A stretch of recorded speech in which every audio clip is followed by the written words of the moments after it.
बाली को ब्रह्मा जी से एक वरदान प्राप्त था, जिसके अनुसार जब भी कोई युद्ध करने उसके सामने आएगा, शत्रु की आदि शक्ति उसमें आ जाएगी। अपने इस वरदान के कारण वह स्वयं को अजय समझने लगा था। उसने इसी वरदान के कारण हजारों हाथियों के बल वाले दुंदुभी नामक दैत्य का वध किया और उसके पश्चात उसके भाई मायावी का भी गुफा में वध किया था। बाली ने इसी वरदान के बल पर रावण को युद्ध में हराकर 6 महीने तक उसे अपनी कांख में दबाए रखा था।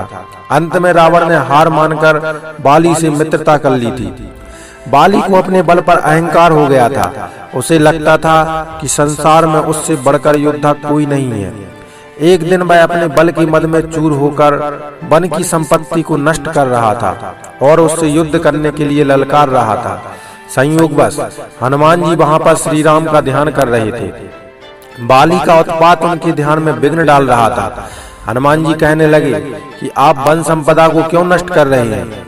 ब्रह्मा जी द्वारा प्राप्त वर के फलस्वरूप आपको युद्ध में हराना कठिन है, क्योंकि आपको ब्रह्मा जी से वरदान प्राप्त है कि जो भी युद्ध करने आपके सामने आएगा, उसकी आदि शक्ति आप में चली जाएगी।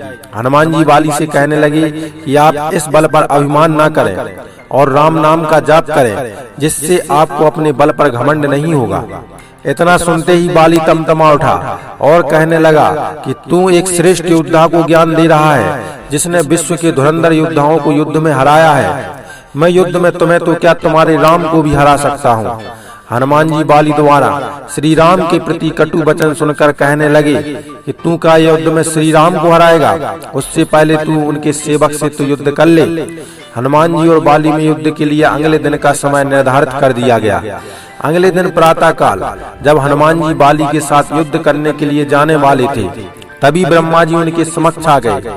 हनुमान जी ने उनको प्रणाम कर उनके आने का उद्देश्य पूछा। ब्रह्मा जी कहने लगे कि हनुमान, तुम युद्ध के लिए मत जाओ। हनुमान जी कहने लगे कि प्रभु, अगर बाली ने केवल मुझे ललकारा होता तो शायद मैं युद्ध में नहीं जाता, लेकिन उसने मेरे आराध्य देव श्री राम के बारे में कटु शब्द कहे हैं, जिसे मैं सहन नहीं कर सकता। ब्रह्मा जी कहने लगे कि हनुमान, अगर तुम युद्ध लिए जाना चाहते हो तो अपने बल का केवल 10वां भाग ही लेकर जाना, बाकी अपने आराध्य देव श्री राम की शरण में रख देना और युद्ध के पश्चात आकर फिर ग्रहण कर लेना। हनुमान जी ने ब्रह्मा जी के कथन का मान रखते हुए केवल अपने बल का 10वां भाग ही लेकर गए। बाली ने हनुमान जी को देखकर युद्ध के लिए ललकारा। बाली की ललकार सुनकर हनुमान जी ने जैसे ही अखाड़े में अपना पांव रखा, बाली के सामने आते ही हनुमान जी का आधा बल बाली के शरीर में चला गया।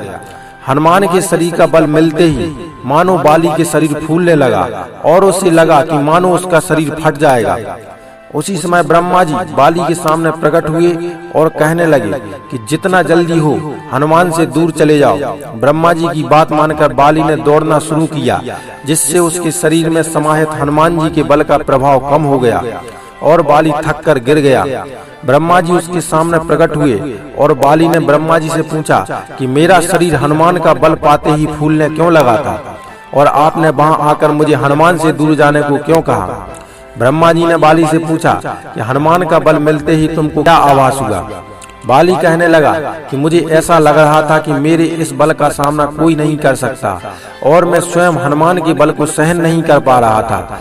मुझे लगा कि मानो मेरा शरीर इस बल के कारण फट जाएगा। ब्रह्मा जी कहने लगे कि बाली, हनुमान तो अभी मेरे कहने पर अपने बल का केवल 10वां भाग ही युद्ध में अपने साथ लेकर आया था। बाली, तुमको तो उसके बल के 10वें भाग के आधे बल में भी लगा कि तुम्हारा शरीर फट जाएगा। सोचो, अगर हनुमान अपने शरीर का पूर्ण बल अपने साथ लेकर निकलते और उसका आधा बल तुम में आ जाता तो तुम्हारा शरीर वहीं फट जाता। ब्रह्मा जी कहने लगे कि मैंने इसलिए ही हनुमान को अपने बल का केवल 10वां हिस्सा ही युद्ध में लाने को कहा था। तुम उसके 10वें हिस्से के आधे बल को भी संभाल नहीं पाए। उस दिन बाली को अपनी गलती का एहसास हुआ कि हनुमान, जिसके पास अतुलित बल है, वह शांत रहकर हर समय राम नाम का सुमरन करते रहते हैं और एक मैं हूँ और उनके बल के 10वें हिस्से के आधे बल को भी सहन नहीं कर पाया।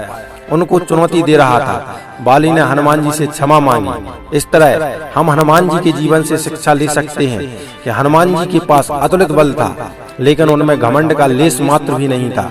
जबकि हम लोग जीवन में कोई छोटी सी भी उपलब्धि प्राप्त कर ले तो हमें इस चीज का बहुत अभिमान हो जाता है। हम हनुमान जी से इतनी अहंकारी रहना सीख सकते हैं।